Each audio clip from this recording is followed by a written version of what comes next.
Welcome. My name is Roger Berkowitz. I'm the founder and academic director of the Hannah Arendt Center for Politics and Humanities at Bard College. And today we will be discussing Hannah Arendt's essay, Crisis in Culture, which is published in the book Between Past and Future. The essay has a subtitle, Its Social and Its Political Significance. And in this case, it helps read the essay to follow the subtitle. This essay is divided into two parts. The first part is on the social significance of the crisis in culture, and the second part is on the political significance of the crisis in culture. The first part is about the way that culture helps create a world. And a world is, in Hannah Arendt's writing, a humanly created world.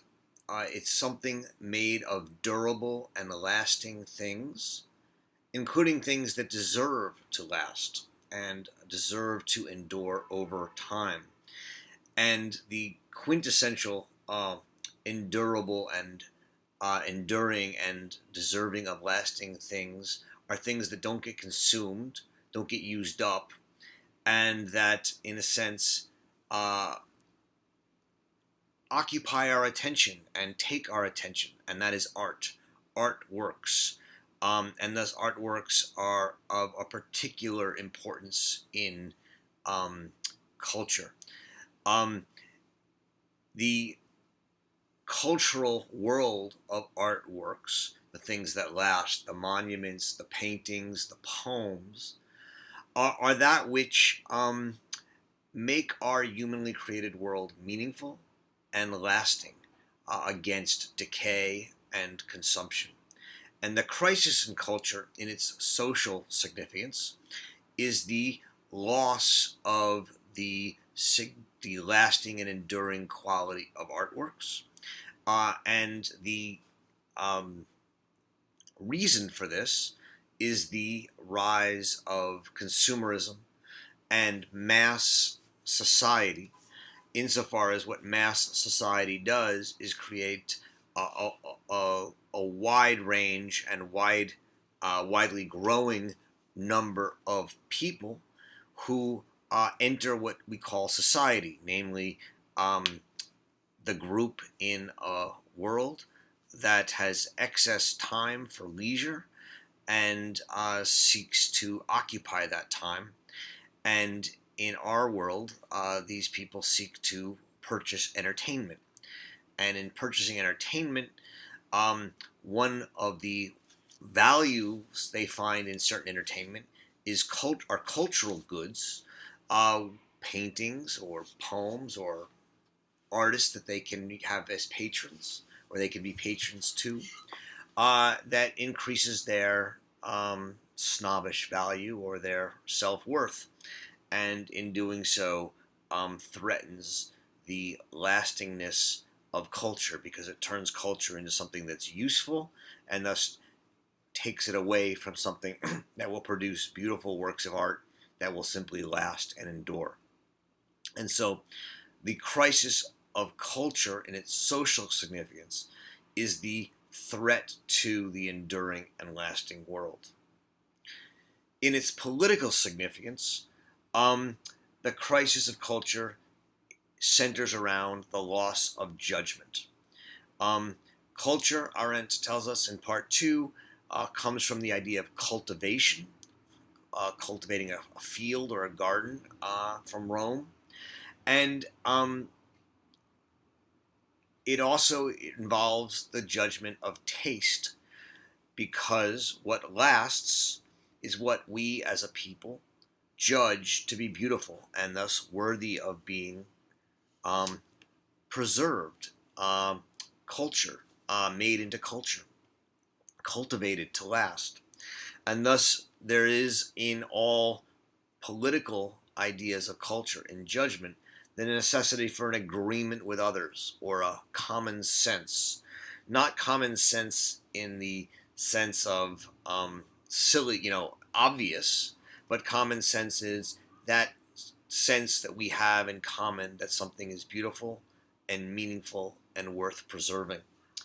The judgment of taste is a political capacity that she says humanizes the beautiful, and in doing so creates certain cultural goods, a common sense that we believe is worthy of lasting. And this is what she thinks a political world is, including the fundamental agreements and truths that comprise that world, which are not true in any absolute sense, but are true as the common sense that we agree upon. The crisis on culture from a political point of view is thus the crisis in judgment, the loss of the ability and the factual ability of a group of people, a world, a political world, to make common sense judgments about what is beautiful and thus what deserves to be preserved and what deserves to be valued in common. So that's the overarching structure of the essay, The Crisis in Culture. So let's take a look at a couple of the core passages in the essay and go through them. So at the end of the first part on the social crisis in culture, on page 206, Arendt writes, "This earthly home becomes a world in the proper sense of the word, only when the totality of fabricated things is so organized that it can resist the consuming life process of the people dwelling in it, and thus outlast them. Only where such survival is assured do we speak of culture, and only where we are confronted with things which exist independently of all utilitarian and functional references, and whose quality remains always the same, do we speak of art." And she continues on page 207, "For these reasons, any discussion of culture must somehow take as its starting point the phenomena of art." So there's a lot in this passage that I've selected here from the end of this part one of the essay. The earthly home becomes a world, right? There's a distinction here between earth and world. Earth is the earth that we live on before we humans fabricated it. It's in a sense what is fated and optional and God-given if you're religious, or fortuitous and based on chance if you're more secular. In any case, the earth is simply what's given to us, whereas the world is what we fabricate and organize so that it can resist the consuming life process of the people dwelling in it, so that it we build homes, and while we die and we eat and we need to live, the homes will outlast us, but they'll eventually fall apart. But what lasts even longer than homes? Well, states, but they'll fall at some point. What lasts even longer? Artworks, sculptures, poems, which of course don't decay as long as they are remembered. And so art is what outlasts all people and all life and the life process itself. And this line where she says, "Only where such survival is assured," where there's artworks that will last almost, eternally, for thousands of years, do we speak of culture. And this is important to understand in an essay called The Crisis in Culture. Culture is what lasts almost eternally. It's what in the human condition she talks about as immortality. Culture is that that part of the human fabrication which will make our lives immortal, and thus it moves from life to world. and art is the quintessential cultural artifact.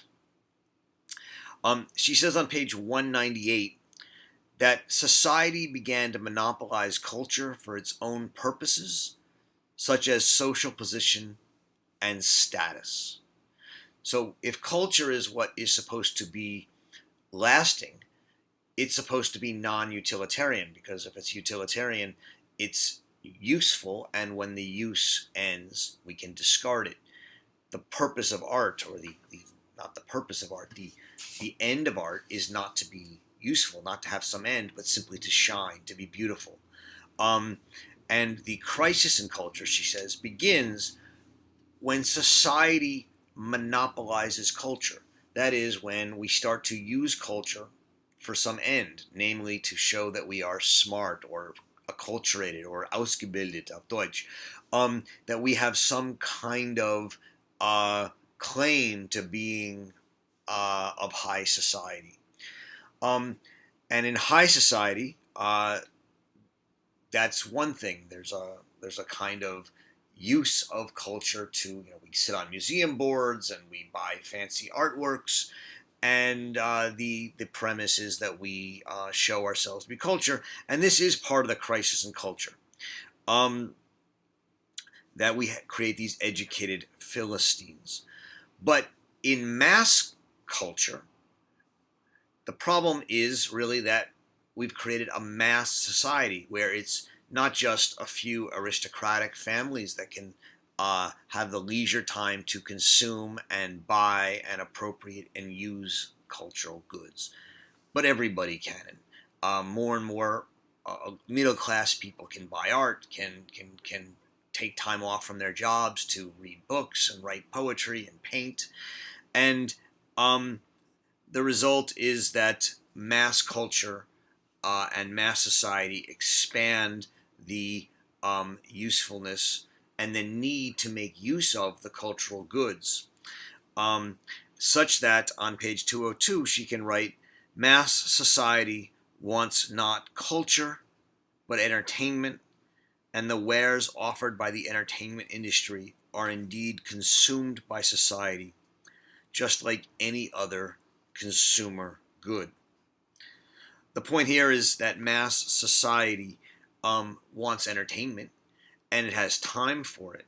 And what it wants, just like society, high society wanted, is status as one of the goods that it will consume. And since there are more people in society, what they don't really want is culture itself. They want entertainment. And the more this society consumes, the more it transforms cultural goods into entertainment. And so on 204, she writes, the entertainment industry is confronted with gargantuan appetites, and since its wares disappear in consumption, it must constantly offer new commodities. So, if you create a movie, people watch it, they can only watch it so much, then you need to create another movie and another movie and another movie. Same with potboiler books. And eventually, it becomes hard to keep coming up with new books. And so what do? You take the good old ones and you repurpose them. You take Macbeth and you take Aeschylus and you take the great poems, and you make them into easier and more easily digestible entertainment. And so she continues again on 204. When books or pictures in reproduction are thrown on the market cheaply and attain huge sales, this does not affect the nature of the objects in question. So if you just take Hamlet and put out a cheap edition so lots of people can read it, it's still Hamlet, right? That's okay, right? More people read Hamlet, great. But their nature, namely Hamlet's nature or the cultural goods nature, is affected when these objects themselves are changed, rewritten, condensed, digested, reduced to kitsch in reproduction or in preparation for the movies. This does not mean that culture spreads to the masses, but that culture is being destroyed. Once you start editing Hamlet or editing Hannah Arendt as a recent documentary film about her did, took her words and edited them on the screen to make them more digestible in what was supposed to be a serious documentary. Once you start doing that, you're no longer giving people access to the thing itself, the cultural good that's supposed to last. You're digesting it and spreading this new thing to the masses, but you don't spread Hamlet or Arendt. You're destroying the culture. And then she says on 208, the point is that a consumer society cannot possibly know how to take care of a world and the things which belong exclusively to the space of worldly appearance. This is the crisis in culture in its social significance, as Hannah Arendt understands it.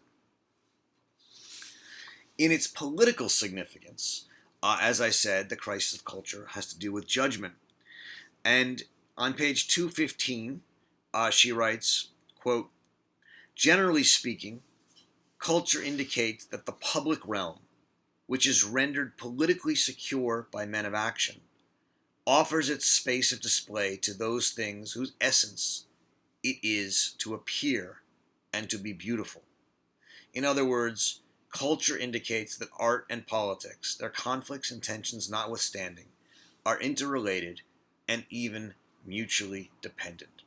Right? So despite the old tension between art and politics, which Plato describes and which Arendt goes into a little bit, all public action is about display in public. And it's a display that people attend to. Take, for example, Martin Luther King's I Have a Dream speech. It's one of our more recent examples of a political act that, because of its beauty and because of its appearance in such a way that it was striking, its poetry, its words, has become part of our public common sense, public world. It's become a cultural good. Now, if all we know is I have a dream and nothing else, if we digest it, we no longer have that cultural good. We just have a soundbite, and we've actually lost the speech. But if we read the entire speech and we think about it, even if we publish it in video and distribute it in cheap editions, it's still accessible, and it's that cultural good, that speech. But it only works insofar as it is beautiful, and thus public things and men of action need to be displayed and display their wares in a way that is artistic and beautiful. Thus, art and politics are mutually dependent. Also on 215, she writes, quote, the common element connecting art and politics is that they both are phenomena of the public world. Art to be art, it's created in private, right? This is an important distinction she makes. And the artist, in a sense, has to live in private to separate themselves from, in a sense, the cliches and the commonalities of the world, so that the artist can create something striking, new that's beautiful and striking, and yet something that also expresses in a profound and new way, original way, an idea that unites us. On 216, she writes, she talks about Kant's critique of judgment and politics and the politics of taste. And she uses a number of quotes from Kant. So one is, we have to think in the place of everybody else, right? We have to, in a sense, be able to let our mind think from the perspective of others. This is the publicness of thought. We have to, what she calls, use a widening way of thinking, an erweiterte Denkungsart. We have to widen our perspective. What we need to do is create a potential agreement with others. And she says, and this is another use of Kant's language, we need to woo the consent of everybody else. All these are ways of getting to her point, which is that political judgments, are aesthetic judgments, are judgments of taste, and that these judgments of taste are not rooted in a kind of absolute truth. There is no truth about race relations, to use the Martin Luther King example, or of equality of men, which is not true. We're all different. Truth is something that has to be wooed. It has to be persuaded. We have to seek and convince others to agree with us. And thus, judging, she says on page 218, judging is one, if not the most important activity in which this sharing the world with others comes to pass. Politics, the sharing of a world with others, comes to pass in judgment, in which I judge from the perspective of others in a way that I woo others also to judge with me.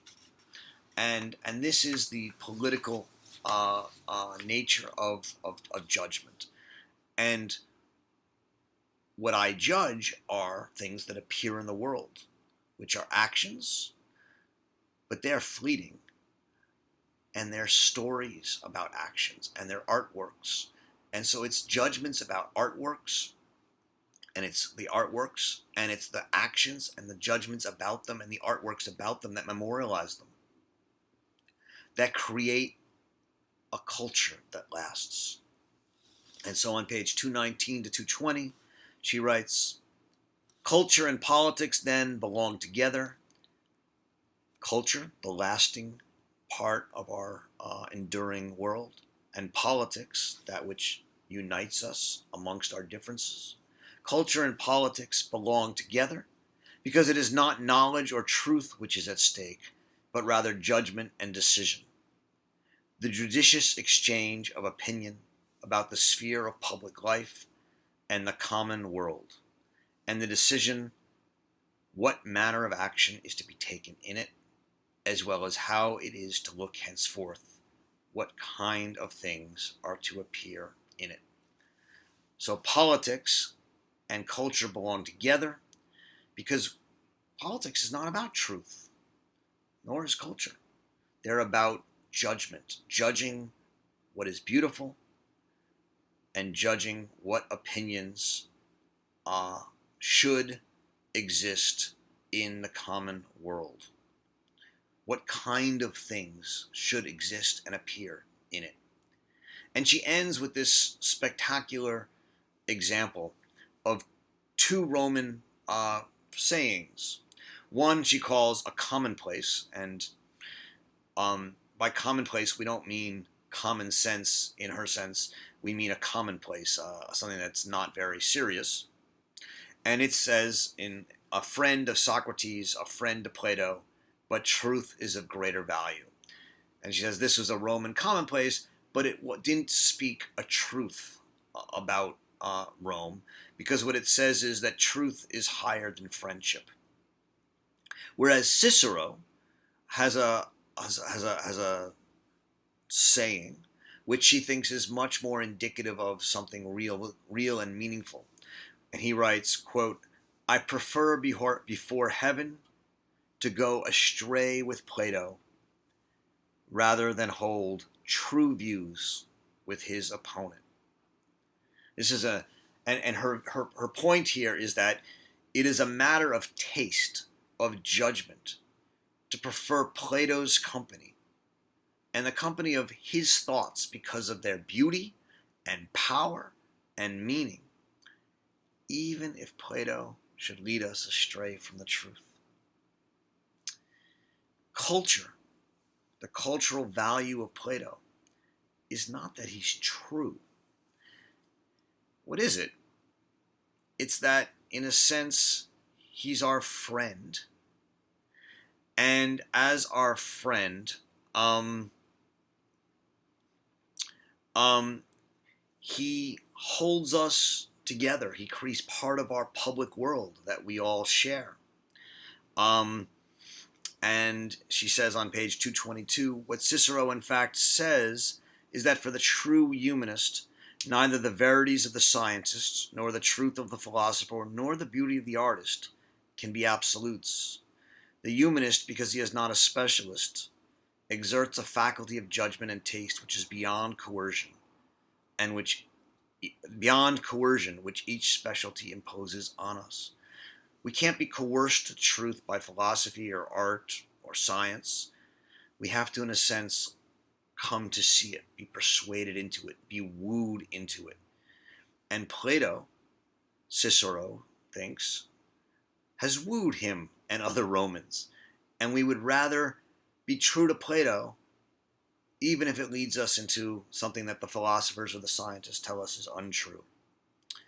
And thus she ends by saying on page 222, this humanism is the result of the cultura animi, the life of culture, of an attitude that knows how to take care and preserve and admire the things of the world.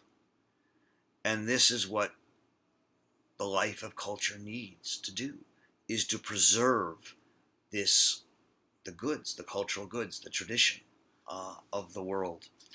The crisis that we're in is that the world no longer exists. This is what she calls the break of tradition. And amidst that break of tradition, we have to learn not simply to return to the old tradition, but to somehow read the old objects anew in a way of creating a new world and a new way of making these cultural goods live for us. So thank you very much. I look forward to talking with you about this essay.